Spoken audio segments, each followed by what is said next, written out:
দুদিন ধরে কলকাতায় চলে আসেন, দুদিন আগে থেকেই কলকাতায় চলে আসেন একেবারে প্রত্যন্ত পাড়ের তৃণমূল কর্মী সমর্থকরা। তিনটে কারণ: 21শে জুলাই শহীদ তর্পণ, দ্বিতীয়ত এতদিন ধরে পার্টির কাজ করার পর পার্টির ভালো সময় যখন যে সময় পার্টি একের পর এক সাফল্য পাচ্ছে সেই সাফল্য উদযাপন, এবং 3 নম্বর সবচেয়ে গুরুত্বপূর্ণ আগামী দিনে নিজের নিজের এলাকায় গিয়ে কি বার্তা দেবেন, কিভাবে প্রচার করবেন সেই গাইডলাইন পকেটে করে নিয়ে যাওয়ার জন্য চলে আসেন সবাই ধর্মতলায় এই 21-এর মঞ্চে। তো এই 21-এর মঞ্চ থেকে মমতা বন্দ্যোপাধ্যায় কড়া বার্তা দিলেন। দুর্নীতি ইস্যু উঠেছে বারবার তৃণমূলের বিরুদ্ধে, সেই দুর্নীতি রুখতে কড়া বার্তা। 26-এর আগে জনপ্রতিনিধিদের সতর্ক করলেন তৃণমূল নেত্রী। তৃণমূল কংগ্রেস আমরা মানুষের সামাজিক বন্ধু হব। আমি বিবেকবান চাই, বিত্তবান চাই না। পয়সা আসে চলে যায়, সেবার কোনো বিকল্প নাই। আমি অল মিউনিসিপ্যালিটি, পঞ্চায়েত, এমএলএ, এমপিদের সকলকে বলবো, এখন থেকে কোনো অভিযোগ যেন কারো বিরুদ্ধে দল না পায়। যদি কোনো অভিযোগ কারো বিরুদ্ধে পায় আমরা কিন্তু উপযুক্ত অ্যাকশন নেব। যা আছে ঘরে সেটা খেয়ে বেঁচে থাকুন, আমার লোভ করবার দরকার নই।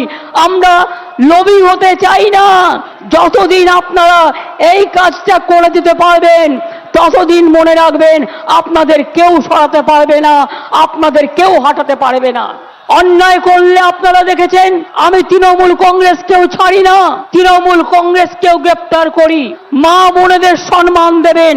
সংখ্যালঘু, schedule caste, schedule tribe, OBC সবাইকে সাথে নিয়ে একসাথে বাঁচতে হবে।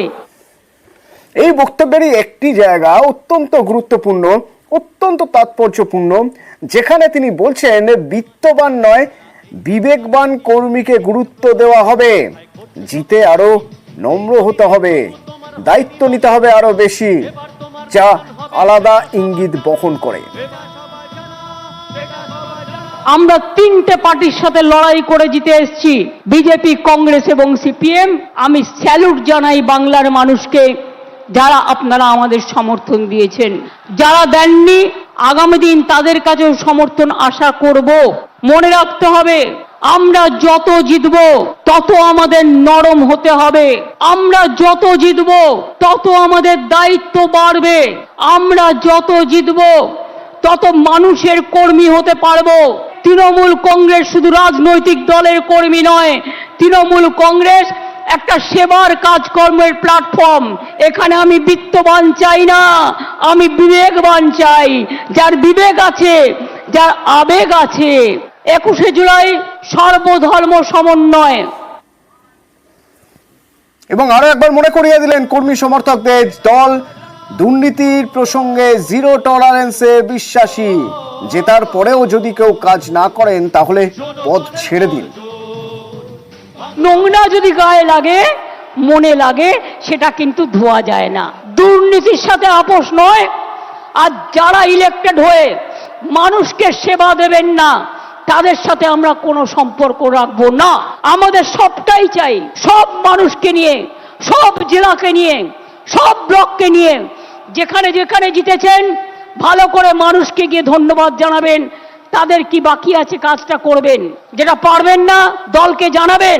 যেখানে আমরা জিতিনি সেখানে মানুষের ঘরে ঘরে গিয়ে বলবেন আমাদের ক্ষমা করবেন, হয়তো আপনাদের বিশ্বাসযোগ্যতায় আমাদের কোনো খামতি ছিল, আগামী দিন যাতে না হয় আমরা দেখব। বড় বড় গাড়িতে ঘোরার থেকে স্কুটারে ঘোরা ভালো, সাইকেলে ঘোরা ভালো। আমার সহকর্মী সোমরাজ আমার সঙ্গে রয়েছেন। সোমরাজ, আমরা বারবার দেখেছি জেলার প্রত্যন্ত পাড় থেকে দুরকম খবর আসে আমাদের কাছে। এক, দুর্নীতি করা হয়েছে, কাটমানির অভিযোগ আসে। 2 নম্বর অভিযোগ আসে যে যারা দলে যারা প্রশাসনিক দায়িত্বে রয়েছেন, যারা একেবারে তৃণমূল স্তরে, পঞ্চায়েতে হতে পারে বা মিউনিসিপ্যালিটিতে হতে পারে, তারা কাজ করছেন না, এই রকম অভিযোগ আসে। যাতে এই অভিযোগ বন্ধ হয় তার জন্য কি আজ মমতা বন্দ্যোপাধ্যায়ের এরকম বার্তা?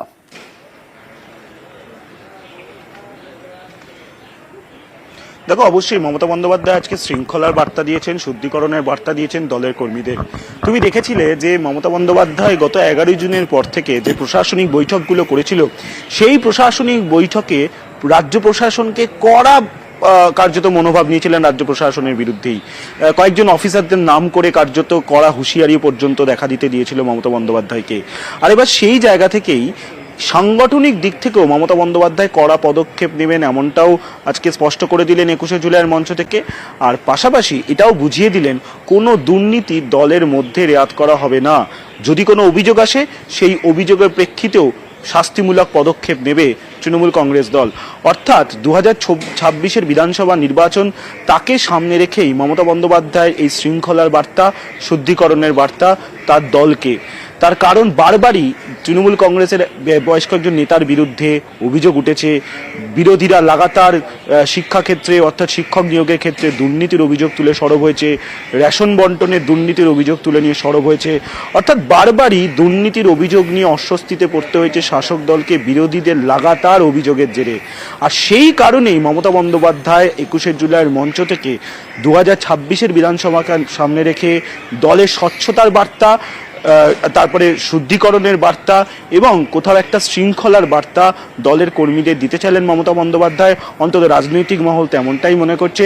আর সেই কারণেই মমতা বন্দ্যোপাধ্যায় এবার সাংগঠনিক দিক থেকে অর্থাৎ তার নিজের সংগঠনেও যে কাউকে রেয়াত করবে না, সেটাও আজকে স্পষ্ট করে দিলেন 21শে জুলাইয়ের মঞ্চ থেকে। আরো একটা দিক শুধুমাত্র মমতা বন্দ্যোপাধ্যায় নয়, অভিষেক বন্দ্যোপাধ্যায় যখন আজ তার বক্তব্য পেশ করছেন, সেখানেও তিনি একটা কথা বারবার বোঝানোর চেষ্টা করছেন যে কোনো রকম দুর্নীতি বরদাস্ত হবে না। এবং শুধু তাই নয়, যারা যারা ভোটের সময় ঠিকমতো কাজ করেননি বা করতে পারেননি, তাদেরকেও স্ক্যানারে রাখা হয়েছে, দল ব্যবস্থা নেবে।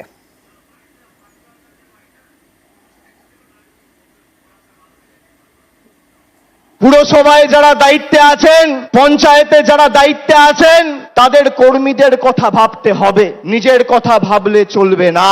পুরসভার নির্বাচনে আমি পুরসভার কাউন্সিলরের টিকিট পাবো, আমার ওয়ার্ড থেকে আমি জিতবো, আর লোকসভা বিধানসভায় দল প্রত্যাশিত আর আশানুরূপ ফল করবে না, আপনার বিরুদ্ধে দল ব্যবস্থা নেবে, যত বড় নেতার ছত্রছায়ায় আপনি থাকুন। গায়ে গতরে আপনি যে পরিশ্রম আপনার নির্বাচনে করেন, সেই পরিশ্রম প্রত্যেকটা নির্বাচনে করতে হবে। এই যে 1-1.5 মাস কোন রাজনৈতিক কর্মসূচিতে আপনারা আমাকে দেখেননি, তার কারণ পর্যালোচনার কাজে আমি ব্যস্ত ছিলাম। আগামী 3 মাসের মধ্যে এর ফল আপনারা দেখবেন। আমি বলেছিলাম 2021 সালের 21শে জুলাইয়ে যে যারা তৃণমূলে 21-এর নির্বাচনের আগে নিঃশ্বাস নিতে কষ্ট হচ্ছে, দম বন্ধ হয়ে আসছে বলে তৃণমূল ছেড়ে বিজেপিতে গেছিল, আবার যখন ফিরে আসতে চেয়েছে, আমরা কয়েকজনকে দলে নিয়েছি। আমি কথা দিয়েছিলাম যারা দলে ঢুকছে তাদের কাউকে তৃণমূল কংগ্রেসের একটা সৈনিকের উপর ছড়ি ঘোরাতে দেবো না। 3 বছর পর আজকে তারা পারেনি।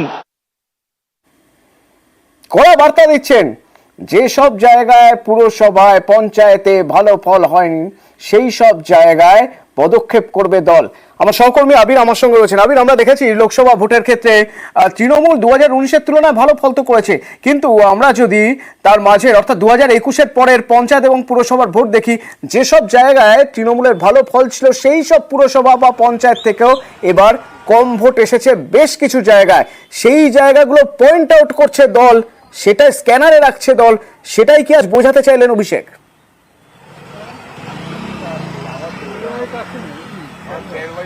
দেখো, 60টির বেশি পুরসভা রয়েছে যেখানে তৃণমূল কংগ্রেসের যে ফল লোকসভার নিরিখে, তাতে তারা পিছিয়ে রয়েছে।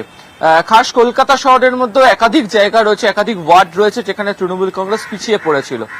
যদি অনেকে বলেন যে লোকসভা, বিধানসভা বা স্থানীয় স্তরের নির্বাচনের প্রেক্ষিত আলাদা হয়, তবে কোনোভাবেই এই প্রেক্ষিতকে দল যে আর নতুন করে দেখছে না সেটা বুঝিয়ে দেওয়া হয়েছে। প্রথমত তাদের পরিষ্কার যে বার্তার যে জায়গা, সেখানে তারা জানাচ্ছেন সেটা হচ্ছে দলের যদি সংগঠন যথাযথ থাকে তাহলে যে কোনো ধরনের নির্বাচন হোক না কেন সেই নির্বাচনের ক্ষেত্রে জয় হাসিল করতে পারা যায়।